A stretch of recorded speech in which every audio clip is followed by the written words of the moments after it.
भगवान दुईटा काम गर्नुहुन्छ। एउटा साक्षात सच्चिदानन्द घन परब्रह्म परमात्मा स्वयं आफ्नो स्वलीला द्वैत भूमिमा परमानन्दको सच्चिदानन्दमय लीला गर्नुहुन्छ र स्वयं अक्षरातीत पूर्ण ब्रह्म परमात्मा श्री कृष्ण नै बाल्य रूप धारण गरेर अक्षर ब्रह्मको स्वरूप धारण गरेर यो संसारको निर्माण गर्नुहुन्छ, यानी अनन्त कोटि ब्रह्माण्डको सञ्चालन गर्नुहुन्छ। त्यसकारणले श्री भगवान जी खेलत बाल चरित्र आप अपनी इच्छा सो प्रकृत। अब श्री परमधाममा सच्चिदानन्दमयी जो लीला छ त्यो लीला पनि भगवानले आफै त गर्नुहुन्न, भगवान त स्वयं साक्षात परब्रह्म हुनुहुन्छ, मालिक हुनुहुन्छ। त्यसकारणले योग माया नाम गरेको शक्तिद्वारा सबै काम श्री परमधाममा हुन्छ र यो संसारमा पनि अक्षर ब्रह्मद्वारा श्री भगवानजी जुन काम गर्नुहुन्छ, अक्षर ब्रह्मका दुईटा यी मूल शक्तिहरू भए, एउटा अपरा प्रकृति र एउटा परा प्रकृति।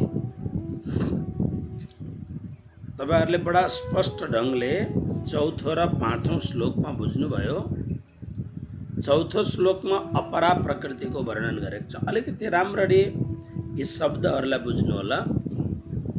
चौथो श्लोकमा अपरा प्रकृति यानी 8वटा संज्ञा छन् अपरा प्रकृतिका। भूमि, आप, अनल, वायु, खम, मन, बुद्धि, अहंकार। पृथ्वी, पानी, आगो, वायु, आकाश र 3वटा अन्तःकरणहरू मन, बुद्धि र अहंकार। यी 8वटालाई अपरा प्रकृति भनियो, यानी यी कार्य प्रकृतिहरू हुन्, यिनीहरूले काम हुन्छ।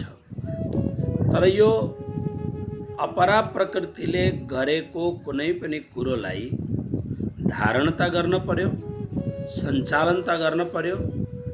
अपरा प्रकृतिले वस्तु निर्माण गरिदियो।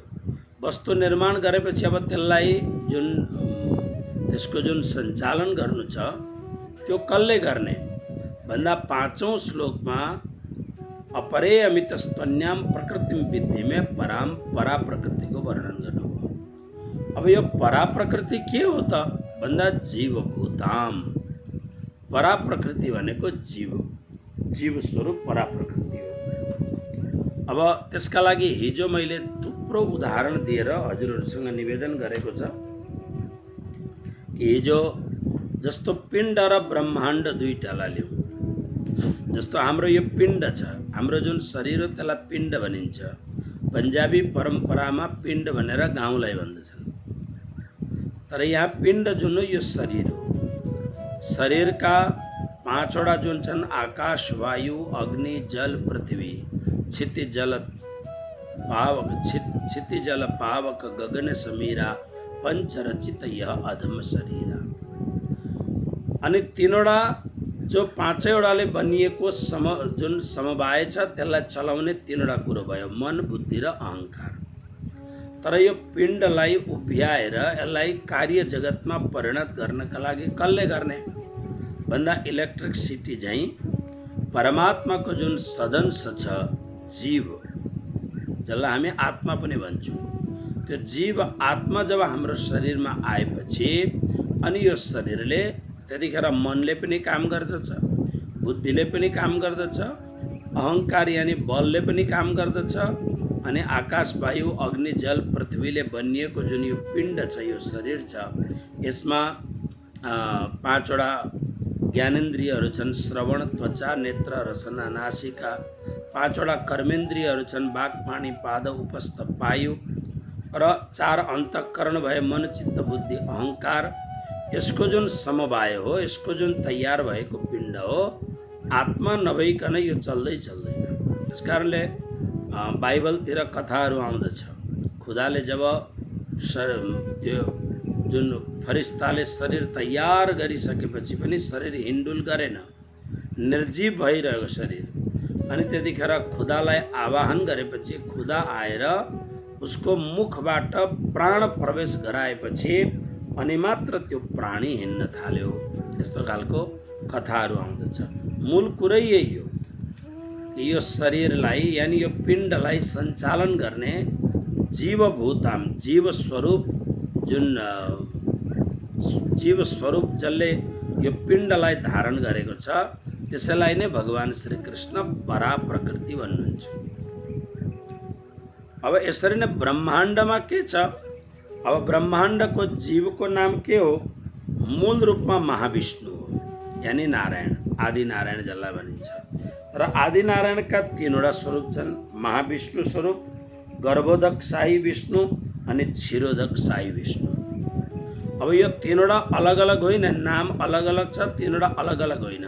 तर कोही कोही बेला के हुन्छ भने अलग अलग काम गर्नु परेको हुनाले रूप अलग अलग बनाएर तत्तत कार्य समाविष्ट गर्छन्, तर प्रलय कालमा यी तीनैवटा एउटै हुन्छन्। जसरी गर्भोदक साई विष्णुको अर्थ के हो भन्दाखेरि यो जुन अक्षर ब्रह्मको मन मोह समुद्रमा आएर अंडा भएको थियो, अंडाबाट जब प्रकट हुन्छ, प्रकट भएपछि अनि त्यो जुन पानीलाई नै आफ्नो घर बनाएर तपाईहरुले फोटो देख्नु भएको होला, शेष नारायण यानी भगवान शेषको पलङ बनाएर अनि त्यसमा सुतेको हुन्छ। अब त्यो अंडा जबसम्म तैरेर त्यो गर्भोदक साई विष्णु भयो अनि क्षीर सागरमा शेषलाई पर्यङ्क यानी पलङ बनाएर सुतेको जुन स्वरूप छ त्यो गर्भोदक साई विष्णु भयो। अनि महाविष्णु जसलाई आदि नारायण भनिन्छ, ब्रह्माण्डको सबभन्दा माथि बसेर सम्पूर्ण विश्वलाई सञ्चालन गर्ने जो काम गर्नुहुन्छ त्यो महाविष्णु हुनुभयो। यी सम्पूर्णको मूल अस्तित्व छ महानारायणमा। एउटै चीजको तीनवटा अलग अलग स्वरूपको व्याख्या गरेको हो। र जसरी हाम्रो पिण्डको हाम्रो भित्र भएको जीव, त्यसरी नै यो सम्पूर्ण जुन अस्तित्व छ त्यसको जीव तत्व हो महानारायण, त्यसको जीव तत्व हो महाविष्णु आदि नारायण। र अब यसमा काम गर्ने अनन्त शक्तिहरू छन् जसलाई पराप्रकृति भनेको छ। यो कुरा हामीले हिजो श्रवण गर्यौं र श्रवण गरेपछि अनि 6औं श्लोकलाई आज प्रारम्भ गरौं र अगाडि बढौं। भगवान के भन्नुहुन्छ सुन्नुहोस्। 6औं श्लोकको उच्चारण गरौं। एतद्योनीनि भूतानि सर्वाणीत्युपधारय अहं कृत्स्नस्य जगतः प्रभव प्रलयस्तथा। भगवान को महिमा कस्तो छ यसलाई यसरी ध्यान दिऊ। भगवान भन्नुहुन्छ यो सम्पूर्ण सर्वाणी भूतानि सम्पूर्ण प्राणीहरूको उत्पन्न हुनमा एतत् योनिनि, पहिले हिजो योनिको व्याख्या गरेको छ। एतत् योनिनि भनेको अपरा प्रकृति र परा प्रकृतिको संयोग नै मूल कारण हो। यानी यो समस्त अखिल ब्रह्माण्डको उत्पत्तिको मूल कारण के हो भन्दा अपरा प्रकृति र परा प्रकृति। जसरी माटोको हामीले एउटा घडा भेट्यौं अथवा माटोको दियो हामीले भेट्यौं भने त्यो घडा हामी कार्य रूपमा घडा हेर्दछौं, तर त्यसको कारण के हो भन्दा माटो कारण हो, माटो ल्याउने साधन कारण हो। पछि माटो ल्याइसकेपछि माटोलाई हिल्याएर अनि त्यो चक्रमा चढाएर अनि त्यसलाई आकृति दिने जुन यन्त्र छ त्यो यन्त्र पनि कारण हो। तर यन्त्र पनि चलाउने वाला हुन्छ र पो यन्त्र चल्छ, त्यो चलाउने वाला जुन छ त्यो पनि कारण हो, हैन? त्यसकारणले मूल कारण, उपादान कारण इत्यादि कारणहरू हुन्छन्, निमित्त कारण आदि आदि कारणहरू हुन्छन्।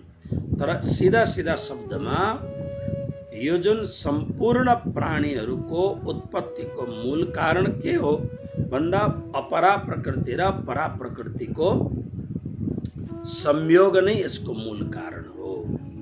यस्तो तिमी सम्झ। इति उपधारय, यो कुरोलाई तिमी धारणा गर अथवा यो कुरोलाई राम्ररी बुझ। अनि म को हुँ भन्दा श्रीकृष्ण भन्नुहुन्छ अहम म नै कृष्णस्य अखिलस्य सम्पूर्ण जगतः संसारस्य यो जगतको प्रभव उत्पत्तिको मूल कारण तथा प्रलय यसको नाशको मूल कारण पनि म नै हुँ। मूल कुरो यसलाई यसरी पनि बुझ्न सकिन्छ हामी, चाहे प्रकृति अपरा प्रकृतिको रूपमा होस्, चाहे परा प्रकृतिको रूपमा होस्, चाहे महाविष्णुको रूपमा होस्, चाहे क्षीरोदक साई विष्णुको रूपमा होस्, चाहे गर्भोदक साई विष्णुको रूपमा होस्, अथवा ब्रह्मा विष्णु महेशको रूपमा होस्, यावन मात्र जति पनि कुरा छ, आकाश वायु अग्नि जल पृथ्वी मन बुद्धि अहंकारको रूपमा होस्, जे रूपमा भए पनि यो सबै परमात्माकै विवर्त हो, परमात्माकै फैलाव हो। यसकारणले प्रभाव भनेको फैलाव, निर्माण, प्रलय भनेको संकोचन, त्यसको सम्पूर्ण देखिने कार्य जुन छ त्यो विनष्ट भएर कारणमा लीन हुने जुन मूल कुरो छ यो म नै हुँ। त यसको मूल कारण के हो भन्दा भगवान श्री कृष्णले अर्जुनलाई भन्नुभयो, अर्जुन सबै कुरो जे छ त्यो म नै हुँ। हेर्नुहोस्, कोही बेला फेसबुकमा बडा राम्रा कुराहरू आउँछन्। हिजो अस्ति कहिले फेसबुकमा कसैले एउटा अल्फाज पठाएको थियो, जिजसले कहिल्यै पनि भनेनन् म नै परमात्मा हुँ भनेर। उनले भने सन अफ गड भनेर भने उनले, म भगवानको पुत्र हुँ। ठुलो हिम्मत गरेको एउटा महात्माले, पश्चिममा जन्मेको एउटा महात्मा बिचारालाई त्यो पनि जवानीमै क्रुजमा लट्काइदे, क्रस गर्दै अघि। तर उनले हिम्मत गरेर भने, किनभने उनमा केही दिव्यता थियो। त्यो दिव्यताको आधारमा उनले धेरै लाखौं मान्छेहरूलाई हेल्प गरे उनको आफ्नो त्यो दैवी शक्तिले। र उनलाई मान्छेहरूले सोधे होलान्, तिमी हामी जस्तो किन नर्मल छैनौ, हु आर यु, नर्मल छैन भन्दा उनले त्यतिखेर भने सजिलो शब्द सन अफ गड, म भगवानको पुत्र हुँ। तर तपाईँ हामीले पनि भन्दा यो भन्न सक्छौँ कि म पनि सन अफ गड हुँ, I am also son of god, किन सबै भगवानकै पुत्र हो। भगवत गीतामा त श्री कृष्णले भन्नुभएको छ कि म सम्पूर्ण प्राणी मात्रको पिता अहम अस्य जगत, यो अखिल ब्रह्माण्डको पिता नै म हुँ। अनि फेसबुकमा अर्को कुरो, त्यसमा धेरै ठुलो हुँदैन, म त व्याख्या गर्दैछु। त्यसमा अर्को एउटा शब्द लेखेको थियो, मुहम्मद मुस्तफा जो अरबमा आएर उनले पनि त्यस्तै कुरोहरू प्रचार प्रसार गरे। तर जिजसका मान्छे भन्दा मोहम्मदका प्रचार क्षेत्रका मान्छे धेर शैतान थे, धेर हैवान थे यिनीहरू। अनि यिनीहरूको खानपान रहन सहन, अहिलेको संसारको टेररिज्ममा 99% टेररिस्टहरू यिनीहरूकै परम्पराका हुन्छन्। अब यो कुरो डोनाल्ड ट्रम्पले, अमेरिकाको राष्ट्रपतिले खुलेर भनेपछि अब विश्वको बुद्धिजीवीहरूले, राजनेताहरूले अब भन्न थाले इस्लामिक टेररिस्ट भनेर, नभए पहिले डराउँथे भन्नका लागि। तर मोहम्मद जहाँ आए, मोहम्मद मुस्तफा जहाँ आए त्यो एरिया, त्यो ठाउँ ओराठ लाग्दो त सधैँ थियो। अहिले पो तेल निकालेर अब त्यो ठाउँहरू अत्यन्त सुसम्पन्न भयो, नभए त अत्यन्त गरिब। र त्यो ठाउँका मान्छेहरू एकदम रुखा सुक्खा त्यस्ता खालका। त्यसले गर्दा मोहम्मदको सम्झाउने तरिका अलिक कड्काइ थियो। उनीहरूले भनेको मान्छन् भने भनेको भनेर सम्झाउ, मान्दैनन् भने तलवारको धारमा पनि सम्झाउँदा हुन्छ भनेर। उनलाई मान्छेले सोधे कि तिमी हामी जस्तो नर्मल छैनौ, तिमी जुन कुरो बोल्छौ त्यो अलिकति अलगै खालको कुरो बोल्छौ, त्यसलाई हामी फलो गरौँ जस्तो अन्य कुरो बोल्छौ तिमी भन्दा त तिमी को हो भन्दा उनले भने म रसुल हुँ, रसुल। त्यसकारणले लालदासजी महाराजले वितकमा अलिकति दिव्यता प्रदान गर्नका लागि आए बरारब श्याम भनेर लेखेको छ। म रसुल हुँ, रसुलको अर्थ हुन्छ म मेसेन्जर हुँ, म भगवानको तर्फबाट पोस्टम्यान हुँ, म म टपालिया हुँ, गुजरातीमा टपालिया भन्छ, डाकिया हुँ, भगवानको तर्फबाट आएको म डाकिया हुँ, म समाचार लिएर आएको हुँ, त्यसलाई उर्दूमा रसुल भनिन्छ। त्यसैलाई अलिकति महत्त्व दिनका लागि कि परमात्माकै अंश हुन् भन्न खोजेको हो। उन सबै हामी तपाईँ सबै परमात्माका अंश हुन्। बस फरक के छ भने हामीले हाम्रो अस्तित्वलाई बुझ्दैनौँ, तसर्थ मायामा सम्मिलित भएर हामी मायामय भएर आफ्नो जीवन बर्बाद गर्दछौँ। कसैले आफ्नो शक्तिलाई उत्कृष्ट बनाउँदछ। उनले आफूलाई रसुल भने, एउटा सामान्य मानव जाति भन्दा उनको स्थिति उत्कृष्ट दर्जाको स्थिति थियो र नै आज अरबौं अरबौं मान्छेहरूले उनलाई फलो गर्छन्। तर भगवान श्री कृष्ण पनि यो जगतमा आउनुभयो, मान्छेकै रूप धारण गरेर आउनुभयो। अब हामीले भन्दाखेरि हामीलाई अप्ठ्यारो लाग्छ भन्नका लागि, किन हामी कृष्णलाई अत्यधिक मान्दछौँ। तर कृष्ण मान्छे हुन् भन्न गाह्रो हुन्छ। तर कृष्णले आफै भगवत गीतामा भन्नुभएको छ, म मान्छे हुँ, यानि म मान्छे भएरै यो जगतमा आएको हुँ। पूर्णात्पूर्ण रूपमा पनि म हुँ, तर म मान्छे भएर यो जगतमा आएको हुँ। मनुष्य योनि धारण गरेर म आएको हुँ। राम मनुष्य भएर आउनुभयो, लीन मनुज अवतार।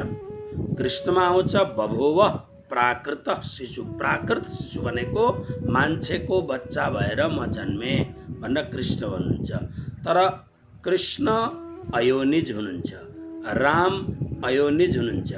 यानि देवकीको गर्भमा कृष्ण हुनुहुन्छ। देवताहरूले प्रार्थना गरे, सबै कुरो भयो। तर जसरी एउटा नर्मल मान्छे स्त्रीको योनि मार्गबाट जन्मिन्छ, त्यसरी कुनै पनि दिव्य शक्ति त्यसरी प्रकट हुँदैन।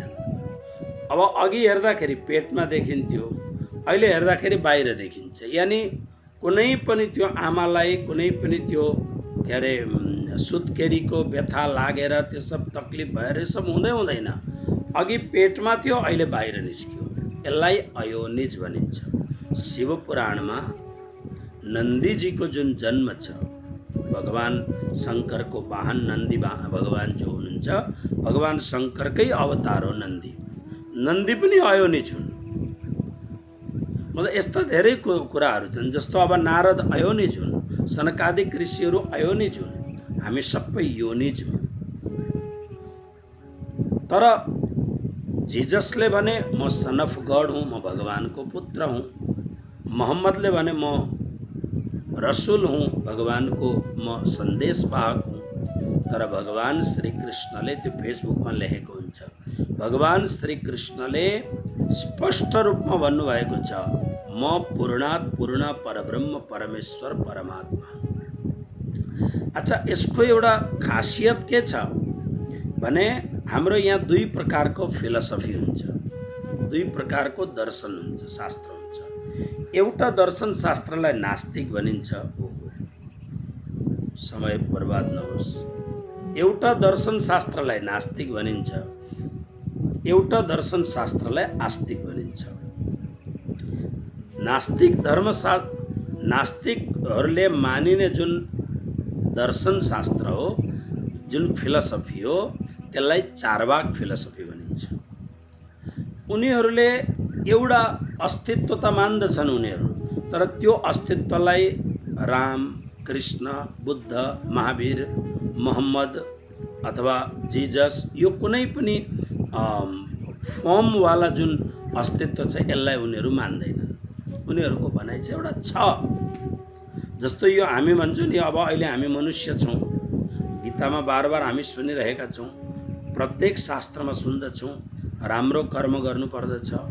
किनभने राम्रो कर्म गरेको छ मुक्ति हुन पाइएन, तर राम्रो कर्म गरेको छ भने हाम्रो जन्म बर्बाद हुँदैन। हामीले 6औं अध्यायमा सुनिसकेका छौँ, पवित्र कुलमा पुनः जन्म लिएर अनि मुक्तिको सद्भाग्यशाली सद्भागी हुन्छ भनेर 6औं अध्यायमा सुनेको छ हामीले। शुचिनाम श्रीमताम गेहे योग भ्रष्टो विजायते। हामी यो कुरो मान्दछौँ। अर्को कुरो के मान्दछौँ? आज हामी जो छौँ, आज हामी अनन्त अनन्त जन्म लिएर हामी आएका छौँ। त्यसकारणले हाम्रो जुन अन्तर्व्यवस्था छ, हाम्रो जुन जुन इनरिङ छ, हाम्रो जुन भित्री व्यवस्था छ, यसमा हाम्रो जुन मूल चेतना छ, त्यसमा अनन्त अनन्त जन्मको संस्कारको त्यहाँ संस्मरण छ, जसलाई हिजो आजको कम्प्युटरको भाषामा भन्छन्, जसरी कम्प्युटरमा डेटा कलेक्सन हुन्छ। ओके, तपाईँ आफै विचार गर्नुहोस्, हाम्रो फोनमा 16 GB हुन्छ, 28 GB हुन्छ, 64 GB हुन्छ, 128 GB हुन्छ, त्यसदेखि पनि अझै धेरै जिबी भएको मोबाइल हुन्छ होइन। अब यसको हार्डवेयरमा कति जिबी राखेको छ, अथवा त अरू एक्स्ट्रा हामी जिबी लगाउँदछौँ, यसमा डेटा कलेक्सन हुन्छ।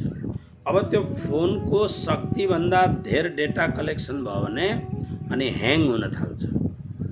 ओके, फोनहरू ह्याङ हुन्छ, कम्प्युटर ह्याङ हुन्छ, त्यस कारणले यसलाई बार बार यसलाई संशोधन गर्नुपर्छ। अब यसरी नै अब प्राय के हुन्छ, तपाईँ विचार गर्नुहोस् कि जस्तो नेपाल जस्तो एउटा सानो देश छ, बङ्गलादेश जस्तो सानो देश छ, तर नेपाल सानो देशमा पनि लगभग 3 करोड जनसङ्ख्या छन्। अब 3 करोड जनसङ्ख्याको उनीहरूले जुन फोन गर्छन्, त्यो फोनको प्राय सम्पूर्ण डेटा कलेक्सन हुन्छ फोनको मूल अफिसमा। ल्यान्डलाइनबाट फोन गरेको होस् अथवा मोबाइलबाट फोन गरेको होस्, अनि अथवा त व्हाट्सएप, मेसेन्जर आदि जति पनि इन्स्ट्रुमेन्टहरू छन्, जति पनि यी एप्सहरू छन्, यिनीहरूको पनि यदि शङ्का लाग्यो भने, किनभने यी हर चिजहरू सरकारले बनाएको सर्भरबाट मात्र पास भएर अगाडि जान्छ। त्यस कारणले हेर्नुहोस् न, अहिले राजस्थानमा उथलपुथल भयो संस्कारको, यो सरकारको, त्यसमा 2टा कि भाजपहरूले खरिद फरोक्त गर्न खोजेको भनेर फोन ट्यापिङको कुरो हुँदैछ त्यसमा। अब कसरी हो, उनीहरूले त फोन गरे कुरो बिर्सिहाले, तर सरकारको जुन डेटा कलेक्सन छ त्यसमा फोन ट्यापिङ हुन्छ। हामीले पनि कुरो गर्दाखेरि हामीलाई थाहा हुँदैन, तर कुनै दिन हामीबाट अपराध भयो भने त्यतिखेर इन्भेस्टिगेसन गर्दाखेरि खङ्गाल्न थाल्छन्, अनि त्यतिखेर अनि पुरानाभन्दा पुराना डेटाहरू उनीहरूले कलेक्सन गर्छन्, थाहा हुन्छ सबै कुरो। अब विचार गर्नुहोस्, हाम्रो फोनमा त थोरै कुरो, मतलब 10-20 हजार फोनका नम्बरहरू कलेक्सन हुन सक्दछन् होइन, इत्यादि कुराहरू। फोटोहरू 2-4 हजार फोटोहरू कलेक्सन हुन सक्छन्, अलिकति मुभीहरू कलेक्सन हुन सक्छन्। सरकारको कत्रो ठुलो सर्भर होला। अब हाम्रो त्यस्तै धेरैवटा त्यस्ता ठुल्ठुला जो इन्स्टिट्युट्सहरू छन्, ठुल्ठुला जो अर्गनाइजेसन्सहरू छन्, उनीहरूले लाखौँ खर्च गरेर आफ्नो सर्भर अलग तयार गरेको हुन्छ। भगवानले बनाउनु भएको मानवको जुन त्यो सर्भर छ, मानवको जुन डेटा कलेक्सन गर्ने जुन स्पेस छ, अद्भुत छ, अलौकिक छ। मात्र यो खोपडीभित्र मात्रै यति अचम्मको कुरो छ। म अब यो साइन्सको विद्यार्थी होइन, म त संस्कृतको विद्यार्थी हुँ। यता गुणीहरूको सङ्गत गर्दै जाँदा र अलिकति अभ्यास छ पढ्ने र पढ्दाखेरि यो अलिकति मलाई थाहा, तर तपाईँहरू मभन्दा धेर जानुहुन्छ। मैले त मात्र स्कुल 1 क्लास पढेको हुँ, नम्बर 1 1 क्लास। 21 वर्षको उमेरमा ABCD सिकेको मैले। तर तपाईँहरू त यस विषयमा धेरै जान्नुहुन्छ, गुगलमा सर्च गरेर हेर्नुहोस्। मानवभित्र परमात्माले जुन अद्भुत क्षमता राखेको छ। विज्ञानीहरूले भन्दछन् मानवमा जुन स्मरण गर्ने शक्ति छ, डेटा कलेक्सन गर्ने जुन शक्ति छ, मान्छेले 5% मात्रै युज गरेको हुन्छ अरे। कसैले 10, 20, 25% युज गर्छन्, ती महामानव हुन्छन्। हिजो आज फेसबुकमा 1-2वटा कुरोहरू आइरहेछ। यो बालकले, नेपालको बालकहरू, यो बालकको अद्भुत प्रतिभा छ भनेर फोनमा आउँछ। कस्तो प्रतिभा भने यो बालकले यति पन्नाको किताब सर हेरेपछि टक्क किताब बन्द गरेपछि सबै किताब ऊ छिचोल्न सक्छ नहेरिकन। प्रतिभा जन्मसिद्ध केही न केही प्रतिभा लिएर आएको हुन्छ। र भगवानले अपरम अपार शक्ति हामीलाई दिनुभएको छ। कारण के छ भन्दा भगवान, बस यिनै कुराहरू म गर्दै थिएँ। भगवान श्री कृष्णले पहिलो खेप भन्दै हुनुहुन्छ म मान्छे हुँ, तर उनै भगवानले भन्नुहुन्छ म पूर्णात् पूर्ण पुरुषोत्तम परब्रह्म परमात्मा हुँ। यो कुरो न मोहम्मदले गर्न सके, न जिजसले गर्न सके, न मुसाले गर्न सके, न अरू कुनै पैगम्बरहरूले गर्न सके, न अरू कुनै प्रोफेटहरूले गर्न सके, न अरू कुनै प्रकारका अवतारी औलियाहरूले गर्न सके। मात्र कृष्ण। अवतारहरूमा पनि हेर्नुहोस्, अवतारहरूमा भगवान श्री रामले पनि जसरी कृष्णले कुरो गर्नुभएको छ त्यसरी भगवान श्री रामले पनि कुरो गर्नुभएको छैन। यद्यपि वाल्मीकिले भन्नुहुन्छ आहुतस्याभिषेकाय विसृष्टस्य बनाय च न मया लक्षितो देव स्वल्पप्याकार विभ्रम। भगवान श्री राम भगवान नै हुनुहुन्छ, तर त्यसकारणले भगवान श्री राम र भगवान श्री कृष्णमा फरक छ। पढ्नुहोस् के फरक छ, नभए कालान्तरमा जब 10 अध्यायको प्रसङ्ग आउँछ विभूति योग, त्यतिखेर अलिक समय लगाएर विभूति योगको वर्णनमा यी कुराहरू गरौँला। मूल कुरो भगवान श्री कृष्णले भन्नुभयो, जस्तो 15औं अध्यायमा, जस्तो 10 अध्याय 9 अध्यायतिर के भन्नुहुन्छ, अहम बीज प्रदः पिता। यो अनन्त कोटि ब्रह्माण्डको बीज नै म हुँ, म बीज प्रदान गर्ने पिता हुँ, हैन? जस्तो रज र बीज मिलेर एउटा मानव आकृति तयार हुन्छ, कुनै पनि एनिमल पिण्ड तयार हुन्छ रज र बीजले। रज स्त्रीको भयो, बीज पुरुषको भयो। भगवान श्री कृष्ण भन्नुहुन्छ म बीज प्रदान गर्ने पिता हुँ र मूल प्रकृति रूपी माताको योनिमा एतत् योनिनि भूतानि म परमात्माले बीजको स्थापना गर्दछु, जसबाट अखिल ब्रह्माण्ड त्यसबाट प्रगट हुन्छ।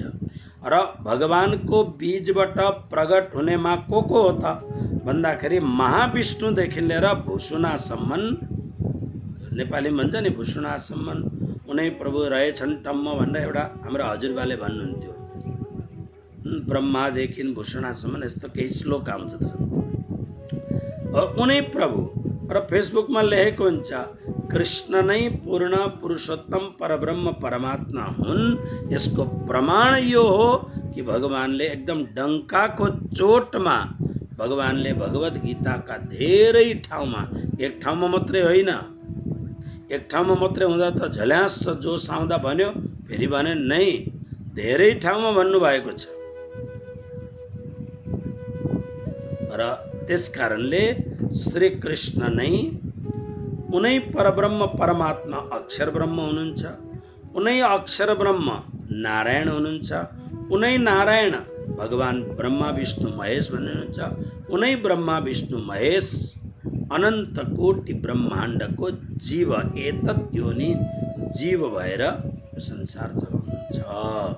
यो कुरो छ। आउनुहोस् अब यिनै कुराहरूलाई अझै व्याख्या गरेर अगाडिका श्लोकहरूमा हेरौँ। 7वां श्लोक नम्बर 7।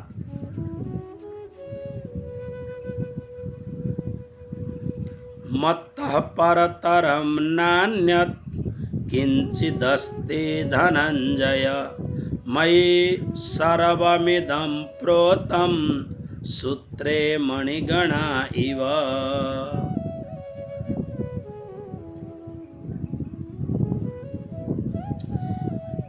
अब प्रश्न उठ्न सक्दछ कि तपाईँ त एउटा कारण हुनुभयो, तर यत्रो ठुलो संसार ब्रह्माण्डमा यसका अरू पनि त कारण हुन सक्दछन् भनेर यदि जिज्ञासुले शङ्का गर्ने हो भने त्यसका लागि यो श्लोक हो। पहिलो पदच्छेद मत्तः परतरम न अन्यत् किञ्चित् अस्ति। नान्यत् किञ्चित् अस्तिलाई पदच्छेद गरेर न अन्यत् किञ्चित् अस्ति धनञ्जय मयि सर्वम इदं प्रोतं सूत्रे मणिगणा इव। संबोधन भगवानले भन्नुहुन्छ धनञ्जय, हे धनञ्जय अर्जुन, मत्तः मबाट नै, मत्तः मबाट नै, मत्त म भन्दा परतरम मेरो सिवाय, यानी म भन्दा अन्यत किंचित न अस्ति। मत्तः परतरम न अन्यत किंचित अस्ति। भगवान अब यही म अघि कुरो जुन भन्दै थिएँ त्यही कुरालाई हेर्नुहोस्। हे धनञ्जय, मदेखि बाहेक यो अखिल ब्रह्माण्डको सम्पूर्ण जगतको उत्पत्ति र विनाशको अन्यत भनेको अरू कुनै पनि किंचित केही पनि न अस्ति, कारण छैन। कारण पनि म हुँ, कार्य पनि म हुँ। मदेखि भिन्न अरू केही पनि कारण छैन, न अस्ति। कसरी उदाहरण दिनुहुन्छ। मणिगणाः, तर हेर्नुहोस्, मयि सर्वमिदं प्रोक्तं सूत्रे मणिगणाः। मणिगणाः भनेको धागा जस्तो यो माला छ, मालाका यी मणकाहरू छन्, दानाहरू छन्। यसरी नै कतिपय साधकहरूले माला जुन जप्छन् त्यो माला धागालाई नै गाँठो बनाएर अनि मणका बनाएको हुन्छ, यानी यो दाना बनाएको हुन्छ, धागोकै दाना बनाएको हुन्छ। मणिगणा भनेको जसरी सूतद्वारा बनाएका मणिहरू यानी दानाहरू त्यो सूतकै धागामा इव झैं, यानी अर्थ के भयो, इदम सर्वम मयि प्रोतम, यो सम्पूर्ण जगत मबाट ओतप्रोत छ।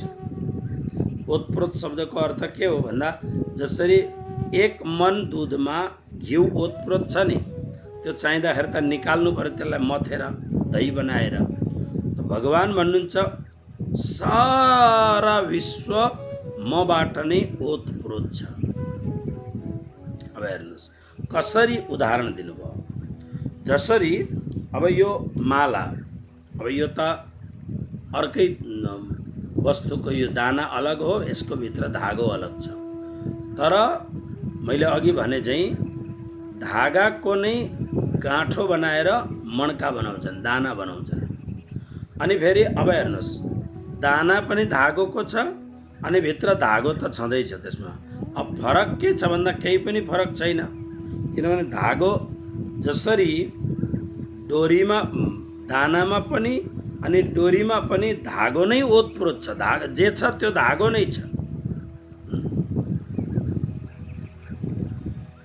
एउटा श्लोक जो स्मरणमा आइरहेको छैन, तर सम्पूर्ण म नै हुँ भने जस्तो हामी कर्मकाण्डमा न जले विष्णु थले विष्णु इत्यादि भनिन्छ नि, जसरी त्यो धागोमा धागो पनि धागोकै भइहाल्यो अनि त्यो गाँठ के अरे दाना पनि धागोको भयो भने जे छ त्यो सबै धागो छ। त्यसरी नै यो सम्पूर्ण ब्रह्माण्डमा कार्य रूपमा कुनै पिण्ड देखिन्छ, कार्य रूपमा कुनै पर्वत देखिन्छ, कार्य रूपमा कुनै नदी देखिन्छ, कार्य रूपमा समुद्र देखिन्छ, कार्य रूपमा महाविष्णु देखिन्छ, कार्य रूपमा ब्रह्मा देखिन्छ, कार्य रूपमा एउटा भूषणा देखिन्छ, कार्य रूपमा एउटा माछा देखिन्छ, कार्य रूपमा यो सबै देखिन्छ। र यसको कारणको रूपमा जीव तत्व छ, प्रकृति छ। र यो सम्पूर्ण संसारमा कार्य कारण रूपमा म नै छु, मदेखि अतिरिक्त केही छैन। यानी अर्जुनलाई युद्ध गर्नका लागि प्रोत्साहन दिँदै हुनुहुन्छ, अर्जुन यो जे छ त्यो मर्ने पनि मै हुँ, मार्ने पनि मै हुँ। अहम निर्विकल्पो निराकार रूपो विभुर्व्याप्य सर्वत्र सर्वेन्द्रियाणि सदा मे समत्वम न मुक्तिर्न बन्धस् चिदानन्द रूपः शिवोऽहं शिवोऽहम्। जे छ सबै म नै हुँ। फेरि एकपल्ट हेर्नुहोस्, हे धनञ्जय अर्जुन, मदेखि अतिरिक्त केही पनि अर्को कारणै छैन, तिमीले केही शङ्का गर्ने स्थान छैन, म नै कारण हो। कसरी भन्दा त्यो धागोको दाना र अनि धागोभित्रको वर्णन गर्नुभयो, सबै धागोकै हो। त्यसरी नै सबै कुरो जे छ त्यो मेरो नै हो, बस यति नै हो भन्न खोज्नु। आउनुहोस् अब अगाडि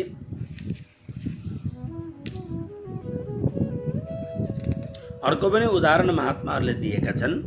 जसरी वायु आकाशबाट उत्पन्न हुन्छ, यो पञ्च जुन वस्तु छ यो एक दुसराबाट उत्पन्न हुन्छन्, तर विशेष गरेर वायु आकाशबाट उत्पन्न हुन्छ अनि आकाशमै बस्दछ अनि आकाशमै लीन हुन्छ। अब हावा छ, हामीले फु गर्यौँ, फु गर्दाखेरि उड्यो, उड्दाखेरि कहाँ उड्यो भन्दा यो तलको हात र माथिको हातको बीचको जुन खाली छ यो खालीलाई आकाश भनिन्छ। खाली जुन छ त्यो खालीपनलाई आकाश भनिन्छ। हावा यानि वायु तत्व आकाशबाट उत्पन्न हुन्छ, आकाशमै बस्दछ अनि आकाशमै लीन हुन्छ। त्यसरी नै यो अखिल ब्रह्माण्ड जुन छ यो सम्पूर्ण जगत परमात्मामा थियो, परमात्माबाट उत्पन्न भयो र परमात्माबाट उत्पन्न भएपछि अनि अन्तमा परमात्मामै लीन हुन्छ। मैले एक दिन तपाईहरुलाई यहाँ लेखेको रहेछ भने म सुनाउँछु।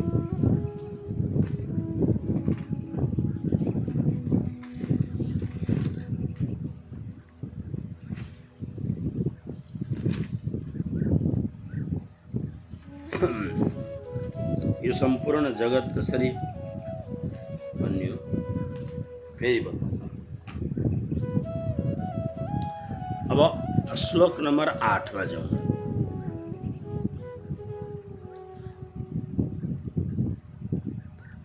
परमात्मा अब यसका लागि उदाहरण दिँदै हुनुहुन्छ। बडो ध्यानले, बडो मिठो कुरो छ। कसरी म छु भनेर भगवानले अब केही उदाहरण दिँदै हुनुहुन्छ।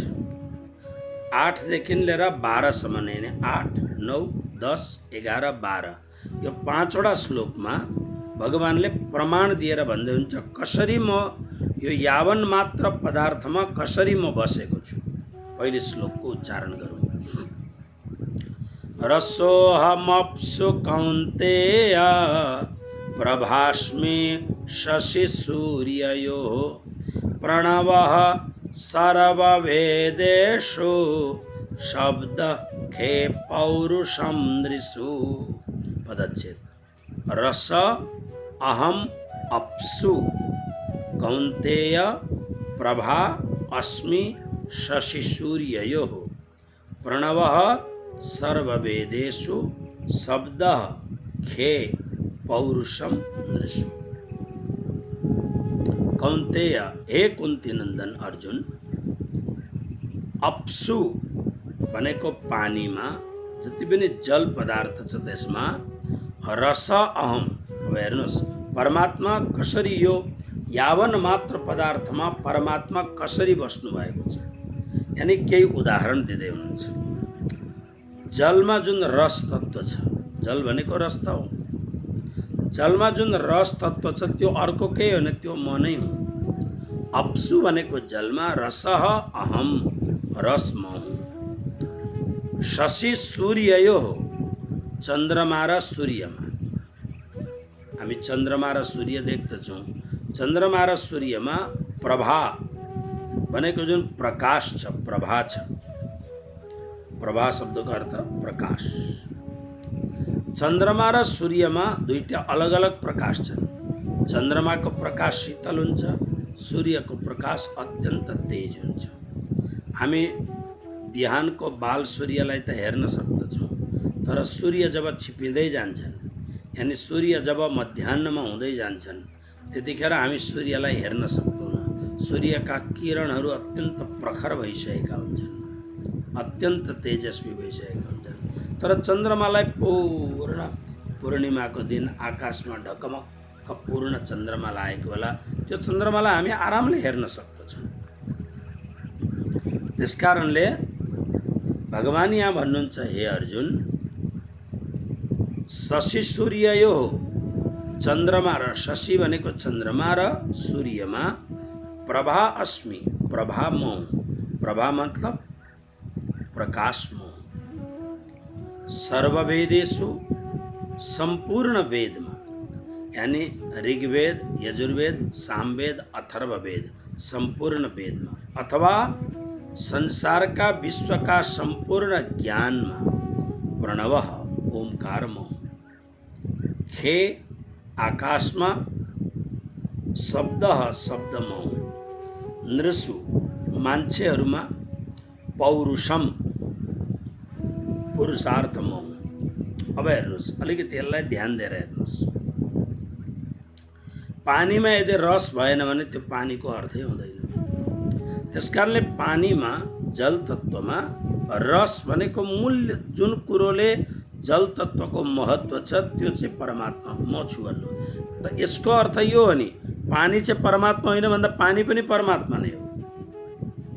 किनभने अपरा प्रकृति र परा प्रकृतिको मूल कारण त परमात्मा नै हुनुहुन्छ। तर यहाँ मूल सिद्धान्तको कुरो बताउँदै हुनुहुन्छ। चन्द्रमा र सूर्यमा यदि प्रकाश रहेन भने त चन्द्रमा अँध्यारो हुन्छ। सूर्यमा प्रकाश रहेन भने त सूर्य सूर्यै हुँदैन, त्यो त एउटा खाली गोलो पिण्ड मात्र देखिन्छ, त्यो पनि आँखाले देखिँदैन, अँध्यारो पिण्ड देखिन्छ। त्यसकारणले यसमा जुन प्रभा छ, जुन प्रकाश तत्व हो त्यो परमात्मा हो। सम्पूर्ण वेदमा हेर्नुहोस्, वेदमा ओम यो परमात्माको स्वरूप हो। ओम 18औं अध्यायमा भगवान भन्नुहुन्छ ओमित्येकाक्षरम ब्रह्म। ओम इति एकाक्षरम ब्रह्म। ओम यो सामान्य शब्द होइन, यो ओम शब्द स्वयं ब्रह्म स्वरूप, जसलाई शब्द ब्रह्म भनिन्छ। एकाक्षर शब्द ब्रह्म। ओम भन्नुको अर्थ ब्रह्मको हामीले उच्चारण गर्यौं। र वेदका प्रत्येक मन्त्रहरूमा ओम पहिला भनिन्छ।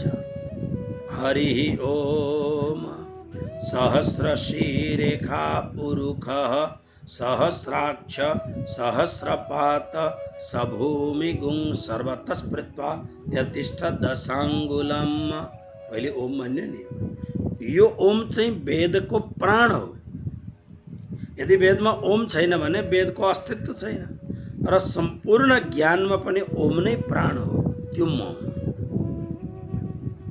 आकाश शब्द गुणकम आकाशम तच्चैकम विभुनित्यम छ। तर्कशास्त्रले भनिन्छ शब्दको गुण के हो भन्दा आकाश। शब्द आकाशमा नै रहन्छ। यानी आकाश भन्नाले माथिको आकाश मात्र हेर्ने होइन, खाली जुन जग्गा छ, अवकाश जुन छ त्यो आकाश हो। त्यो आकाश छ र पो शब्द उच्चारण हुन्छ। किनभने शब्द र आकाशको एक आपसमा अन्योन्याश्रय सम्बन्ध छ। त्यो के अरे आकाशमा शब्द म, अनि मान्छेमा पौरुष भनेको पुरुषार्थ बिनाको मान्छे त मुर्दा भइगयो नि। हामीमा चाहे थोरै होस् कि धेरै होस्, केही पनि गर्न सक्ने जुन भित्र पुरुषार्थ छ त्यो परमात्माको अंश हो। यसरी भगवानले अलिकति आफ्नो महत्त्वको कुरो दर्शन भयो। अर्को श्लोकलाई यसरी नै हेर्नुहोस्। पुण्यो गन्ध पृथिव्यां च तेजश्चास्मि विभावसौ जीवनं सर्वभूतेषु तपश्चास्मि तपस्विषु। अरु कुरो 8 देखि 12 सम्म कसरी भगवान हुनुहुन्छ यावन मात्र पदार्थमा यी कुरोको वर्णन हुँदैछ। अब पदच्छेद गरौँ। पुण्यः गन्ध पृथिव्यां च तेजः च अस्मि विभावसौ।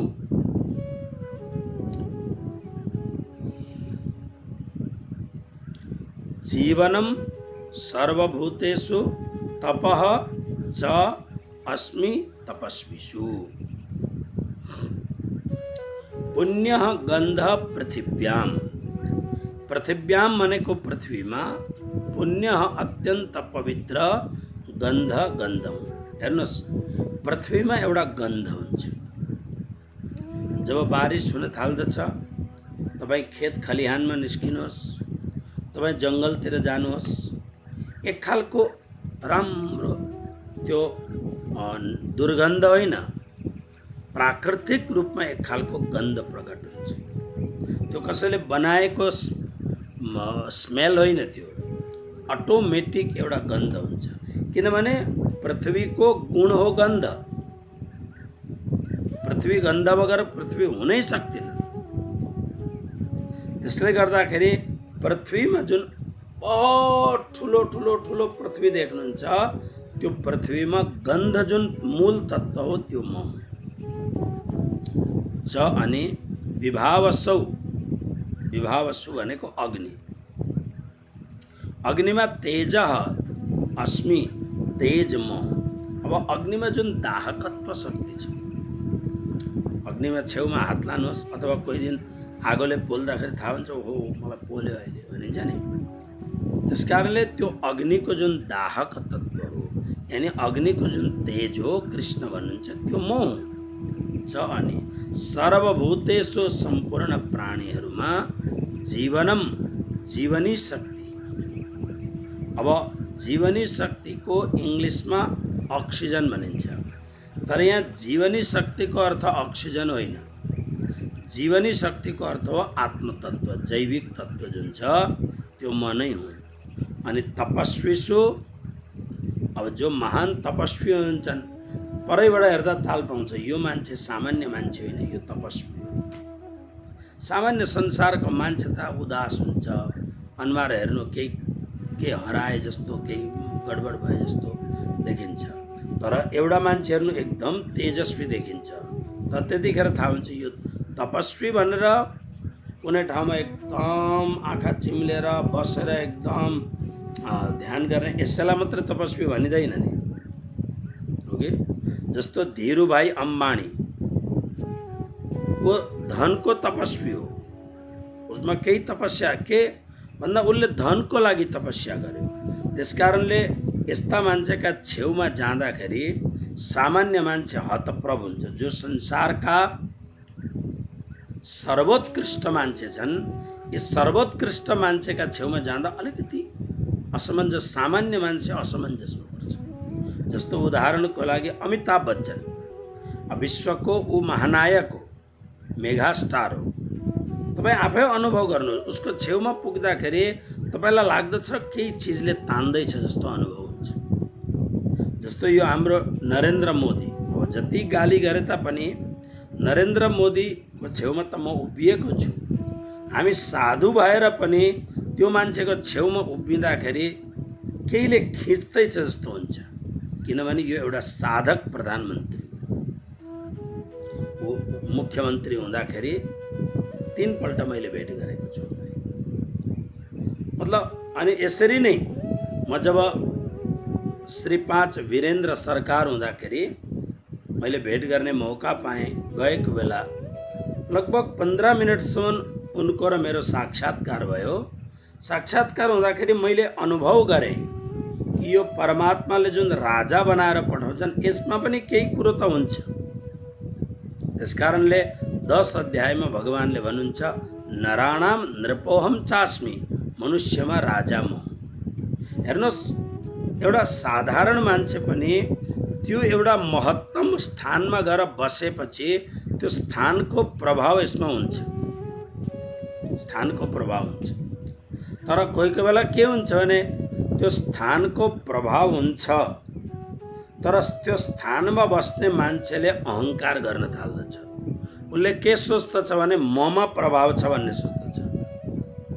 प्रभाव स्थानमा पनि हुन्छ र प्रभाव व्यक्तिमा पनि हुन्छ। तर व्यक्तिमा प्रभाव हुने मान्छे कस्तो हुन्छ भन्दा, जस्तो उदाहरणका लागि म भनौँ गुरुजी मङ्गलदासजी महाराज, यस्ता खालका कोही पनि दिव्य महापुरुषहरू, उनीहरू त्यस्तो ठाउँमा गएर बसेका छैनन् जो पारम्परिक ठुलो गद्दी, ठुलो ठाउँ जहाँ बस्ने बित्तिकै चौर लिएर मान्छे हल्लाउन थाल्छन्, नै। तर उनीहरूको जीवनमा उनीहरूले साधना गरेर, तप गरेर एउटा यस्तो खालको अवस्था प्राप्त गरेका छन्। उनीहरूको व्यक्तित्व, उनीहरूको व्यक्तिगत जुन व्यक्तित्व छ त्यो नै महत्त्वपूर्ण छ। यसलाई तप भनिन्छ।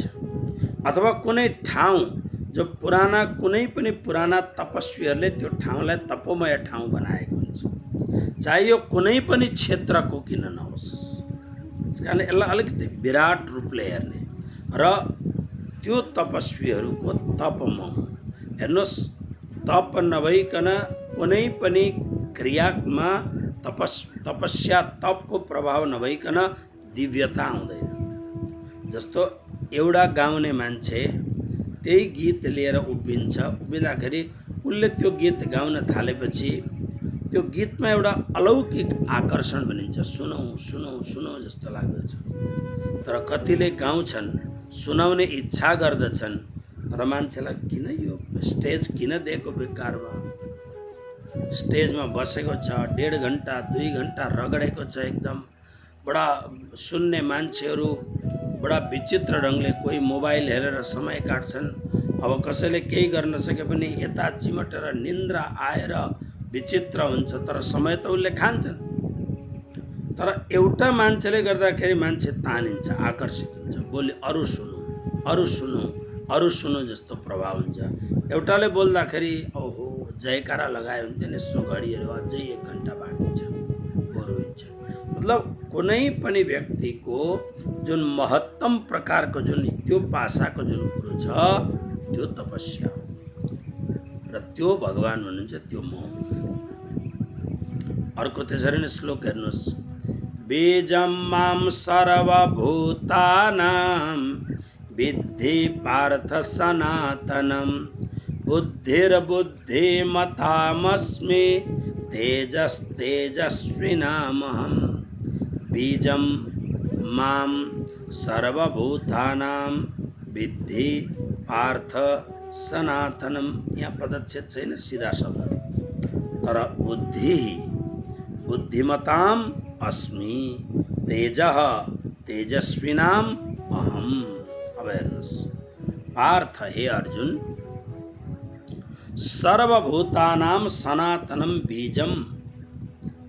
सर्वभूतानाम जति पनि यो विश्व ब्रह्माण्डमा प्राणीहरू छन्, सर्वभूतानाम सम्पूर्ण प्राणीहरूको सनातनम बीजम कहिल्यै पनि नाश नहुने जुन बीज छ, यानी त्यही नै आत्मा हो। त्यो बीज माम विद्धि, त्यो मलाई नै जान। जसलाई पछि 15औं अध्यायको 7औं श्लोकमा भन्नुभयो ममैवांशो जीवलोके। ओके, त्यसकारणले माम विद्धि, त्यो मलाई नै जान। अर्को बुद्धिमताम, जो महान बुद्धिमान हुन्छन्। बुद्धिमान केले भए? बुद्धिले भए। त्यो बुद्धिमानहरूको बुद्धि पनि म नै हुँ, बुद्धि मलाई नै सम्झ। तेजस्विनाम, बडा तेज प्रखर तेजस्वीहरूको तेज, तेज पनि अहम अस्मि, म नै हुँ। श्लोक नंबर 11।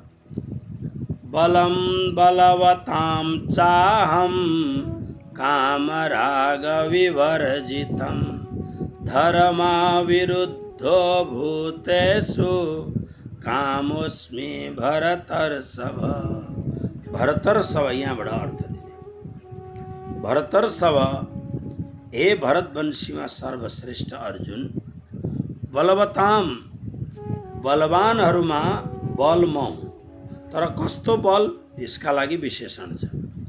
बलवताम, सम्पूर्ण बल धारण गर्नेहरूमा, काम राग विवर्जितम, काम र राग द्वारा रहित। राग भनेको संग दोष, काम भनेको वासना। काम र रागदेखि रहित बलम जुन बल छ त्यो अहम म हुँ, माने विशुद्ध बल म हुँ। तर जुन बलमा कामको गन्ध आउँछ, जुन बलमा ताकतको आसक्तिको दोष आउँछ, त्यो म होइन नि, यो भगवान भन्नुहुन्छ।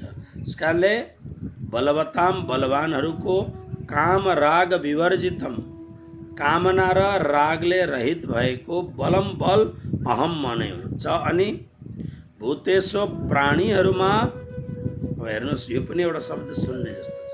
प्राणीहरूमा धर्म विरुद्ध, धर्मले अविरुद्ध भएको, धर्मले युक्त भएको काम अस्मि, काम म नै हुँ। काम भनेको, या हेर्नुहोस्, यो सारा संसारको उत्पत्ति कामले हुन्छ। काम प्रजायते, यो सबै कामले हुन्छ। कसरी कामले हुन्छ भन्दा म अलिकति उदाहरण दिन्छु अनि आफै सम्झिनुहोस्। स्त्री र पुरुषको आकर्षण केले भयो भन्दा कामले भयो, इच्छा भयो, ओके, त्यो काम वासनाले भयो। स्त्री र पुरुषको वासना संयोग हुँदाखेरि पुरुषको बीज स्त्रीको रजमा प्रवेश गरेर त्यो एउटा मान्छे तयार भयो है। मान्छे सम्झिनुहोस्, बाच्छा सम्झिनुहोस्, बाछी सम्झिनुहोस्, कुनै पनि संसारमा जति पनि प्राणीहरू छन् कसरी भयो भन्दा स्त्री र पुरुषको आकर्षण, ओके, त्यो आकर्षणको नाम हो काम, वासना। अब हेर्नुहोस्, एउटा मान्छेबाट दुईजनाको संयोगबाट एउटा मान्छे पुरुष अथवा स्त्री जन्मियो। त्यो सानो बालक अथवा सानो बालिका निर्दोष छन्, केही पनि छैन, एकदम निर्दोष। त्यसकारणले यो सप्तशतीमा चण्डीमा भनेको छ अष्टावर्ष भवेत गौरी। सानो बालिकालाई देवीको रूप मानेर पूजा गर्दा कुन बालिकाको पूजा गर्ने भन्दा रजो दर्शन भन्दा पहिले पूजा गर्ने। अब हिजो आजको समयमा लगभग 11 वर्षदेखि उता रजो दर्शन हुन थाल्दछ, किनभने अहिलेको खानपान रहन सहन इत्यादिले यो शीघ्रातिशीघ्र हुन्छ। अरे अमेरिकातिर त 12 वर्षको नानीहरू पनि प्रेग्नेन्ट हुन्छन्, किनभने त्यहाँ केही कुरोको अंकुश छैन। अब हेर्नुहोस्, त्यसकारणले चण्डीमा लेखेको छ गोडा धोएर पूजा कुनै बालिकाको गर्न चाहनुहुन्छ भने अष्टावर्ष 8 वर्षभन्दा पहिलेका बालिकाको गोडा धुनु भनेर यो, किनभने त्यो अवस्था भनेको ती बालिकाको लागि निर्दोष अवस्था, जसको शरीरमा पनि सायद मलाई लाग्दछ नेपालमा कुमारीको पूजा पनि यही तरिकाले हुन्छ होला। मलाई यस विषयमा म जानकार पूर्ण रूपमा छुइनँ, तर रजो दर्शन भन्दा पहिले नै कुमारीको पूजा हुन्छ होला सायद। अब हेर्नुहोस्, एउटा बालक सानो शिशु काखमा गएर खेल्दछ, आमाको दुधलाई रसपान गर्दछ, आमाको छातीमा भएको दुधलाई रसपान गर्दछ त्यो बालक, ओके। अनि त्यो सानी बालिका छ कसैको पनि काखमा निर्दोष भावले बस्दछिन्। जब यही एउटा पुरुष, यही एउटी स्त्री जब 10 वर्ष, 11 वर्ष, 12 वर्ष, 13 वर्ष हुन थालेपछि भावनामा परिवर्तन आउन थाल्दछ। त्यसकारणले उर्दूमा एउटा शब्द छ, खुदा जब हुस्न देता है तो नजाकत आ ही जाती है। अब हेर्नु, त्यो बालिकाको हार्मोन्स चेन्ज हुन थालेपछि उसका भावनाहरू अलग हुन थाल्छन्। अब हिजो अस्तिसम्म गट्टी खेल्ने खालको जुन भावना थियो, यो केटीको भावनामा त्यो केटालाई देखेर जुन आकर्षण हुन्छ अर्कै खालको आकर्षण पैदा हुन्छ। यो केटालाई त्यो केटी देखेपछि जुन आकर्षण पैदा हुन्छ त्यो अर्कै खालको आकर्षण। यो आकर्षण कामको आकर्षण, यो अटोमेटिक कामको आकर्षण प्राणी मात्रमा यो समय आएपछि अकस्मात यसलाई काम भनिन्छ। भगवान भन्नुहुन्छ त्यो काम पनि म नै हुँ। अब हेर्नुहोस्, भगवानदेखि अतिरिक्त केही कुरै नै छैन। अरे अधर्म पनि भगवानबाटै जन्मेको, धर्म पनि भगवानबाटै जन्मेको। त्यसकारणले यहाँ काम शब्द भगवान भन्नुहुन्छ सम्पूर्ण प्राणीहरूमा जुन त्यो मैले जुन शब्दबाट जुन भने त्यो वासना जुन काम छ त्यो म नै हुँ भगवान भन्नुहुन्छ। तर एउटा विशेषण भगवानले दिनुभएको छ, त्यसलाई हामी बिर्सिन्छौँ। विशेषण के छ? धर्म विरुद्ध, धर्मले युक्त भएको। धर्मले युक्त भएको काम छ भने त्यो कामबाट जुन सन्तान पैदा हुन्छ त्यो सन्तान किरा फट्याङ्ग्रा जस्तो सन्तान पैदा हुँदैन। त्यो सन्तान देशको सेवा गर्ने, राष्ट्रको सेवा गर्ने, प्राणी मात्रको सेवा गर्ने, हृदयमा प्रेम, सद्भाव, माया पलाउने, समाजको, कुटुम्बको, आमा बाउको, जनता जनार्दनको सेवा गर्ने यस्तो खालको सन्तान, चाहे त्यो स्त्री पात्र होस् चाहे पुरुष पात्र होस्। धर्मले युक्त भएको काम यदि छ भने त्यो कामबाट प्रजनन भएको जुन सन्तान हो, निस्सन्देह भले उसले केही गरोस् या नगरोस्, तर उसको भित्र प्रेम हुन्छ, माया हुन्छ, सद्भाव हुन्छ, करुणा हुन्छ, शान्ति हुन्छ, दयाको भाव उसको भित्र हुन्छ। तर यदि धर्मयुक्त यदि काम छैन भने त्यो धर्मदेखि युक्त नभएको कामलाई व्यभिचार भनिन्छ। बहुत स्पष्ट शब्दमा मैले भने, धर्मले युक्त भएको जुन वासना हो त्यो भगवानको अंश हो, धर्मले रहित भएको जुन वासना हो त्यो व्यभिचार हो। अनि व्यभिचारबाट जन्मिएको जुन सन्तान हुन्छ त्यसले व्यभिचारलाई नै फैल्याउँदछ, त्यसले अधर्मलाई फैल्याउँदछ, त्यसले दुराचारलाई फैल्याउँदछ, त्यसले राष्ट्रको घातलाई फैल्याउँदछ, अघि त्यसले अर्कालाई धोका दिने खालको त्यसमा, किनभने उसको जन्म नै त्यसरी भएको छ। तसर्थ वैवाहिक स्त्री पुरुषहरूले हमेशा ध्यान के राख्नुपर्छ भन्दाखेरि, संसारमा म प्रयुक्त भइरहेछु भने हाम्रो घरमा जन्मिने बालक अथवा बालिका सामान्य किरा फटेङ्ग्रा कि कुकुर बिरालाका जस्ता छाउरा नजन्मिउन्, बल्कि मान्छेका सन्तान जन्मिउन्। यस्तो भावनाले युक्त भएको गृहस्थ जीवन हुनुपर्दछ। र मात्रै राष्ट्रको सेवक, नभएदेखि त राष्ट्रलाई बर्बाद गर्ने चोरी चकारी, झुट, बदमासी, लांच, रिश्वत, अनि यी सबै त जन्मिन्छन्। यी सबै के हुन्? यही कुरो हो। त्यसकारणले भगवान भन्नुहुन्छ त्यो काम पनि म हुँ। अगाडि हिँड्नुहोस्, एउटा श्लोक अरू भनेर अनि यो प्रसङ्ग पुरा हुन्छ। एचैव सात्विका भावा राजसास्तामसाश्च ये मत्त एवेति तान् विद्धि न त्वहं तेषु ते मयि। एव सात्विका भावा, जति पनि सात्विक भावहरू छन्, ए च राजसः भावा, जति पनि राजस भाव रजोगुणले युक्त भएका भावहरू छन्, ए च तामसा भावा, जति पनि तामस भावहरू छन्, मत्त एव मबाट नै प्रकट हुन्छन्। इति यस प्रकारले तान तिनीहरूलाई विद्धि तिमी सम्झ। तू तर अहम तेसु म उनमा, ते मई ती ममा न छैनन्। अब भगवानले, अब तपाईहरुले क्वेशन गर्न सक्नुहुन्छ, धर्मले युक्त भएको काम त भगवानको अंश भयो, तर अधर्मले युक्त भएको काम चाहिँ के हो त? त्यो भगवान बिना जब केही छँदै छैन भने, यहाँनिर भगवान यो श्लोकमा स्पष्ट गर्नुहुन्छ, रजोगुण, तमोगुण, सतोगुण यसका भावहरू सब मबाटै प्रकट हुन्छन्, तर उनीहरू मसँग संलग्न छैनन्, म उनीहरूमा संलग्न छैन।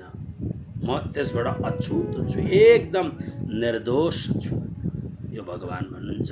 यसको विशेष व्याख्या भोलि फेरि अगाडि गरौँला र भोलिदेखि फेरि अब यो 12 श्लोकसम्मको भगवानले जुन भन्नुभयो, यो सारा विश्व मबाट नै व्याप्त छ। मयि सर्वमिदं प्रोतम सूत्रे मणिगणा इव, जस्तो त्यो धागोको दाना र धागोको त्यही डोरी जसरी एउटै कुरो, त्यसरी नै यो अखिल ब्रह्माण्ड जति पनि छ यो मबाट नै तयार भएको जुन भगवानले भन्नुभयो, त्यस कुराका लागि 8, 9, 10, 11 र 12 यो 5 वटा श्लोकको उदाहरण यसरी दिनुभयो।